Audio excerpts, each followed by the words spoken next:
Hi guys! For today's ganap nga ay pupunta kami ngayon sa May Marikina. At tara, samahan nyo kami guys! At dito nga kami pupunta sa may shop ni Boss Mario Dumalaon guys. At isa pala siyang napakagaling na tattoo artist guys. Kaya pag pumunta kayo dito, hindi talaga kayo magsisisi guys pag kayo ay magpatattoo. At alam nyo naman na siguro guys kung bakit kami pumunta dito sa may shop ni Boss Mario. At dahil nga enggetera ako guys at nainggit ako sa tattoo ng asawa ko at ayan nga guys, magpapalagay na rin ako ng tattoo. At 100% talaga guys, hindi kayo masasaktan pag si Boss Mario ang nagtattoo sa inyo dahil nga sobrang napakagaan ng kanyang kamay. At matagal na rin pala namin kilala si Boss Mario guys at siya rin yung tattoo artist ng asawa ko. Tignan nyo naman yung tattoo ng asawa ko guys, sobrang ang gaganda at si Boss Mario lang yung naggawa nun lahat. At alam nyo ba guys, marami na rin palang natatuan si Boss Mario ng mga celebrity katulad na lang ni Vice Ganda. At tignan nyo naman yung tattoo ko guys, hindi pa siya tapos pero grabe, nagagandahan na talaga ako guys. Ito palang pinagawa ko kay Boss Mario guys ay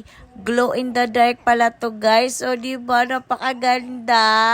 At kasama ko pala dito yung aking baby J guys dahil nga pag iniwan ko to dun sa bahay ay magwawala na naman siya. Kaya ito sinama na lang namin siya dito sa may shop ni Boss Mario.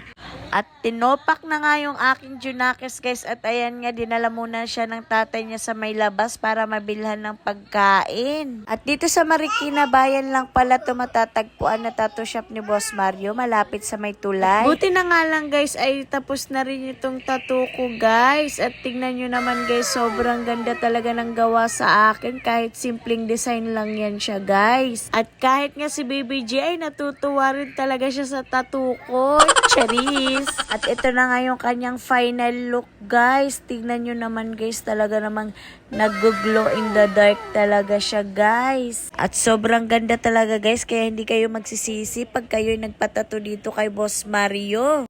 At kung gusto nyo nga rin magpatato guys, ay message nyo lang pala si Boss Mario at ayan pala yung kanyang Facebook account. At pwede nyo rin ipakita guys kay Boss Mario kung anong gusto nyong design. Kaya hanggang dito na lang yung ating video. Thank you for watching. Bye!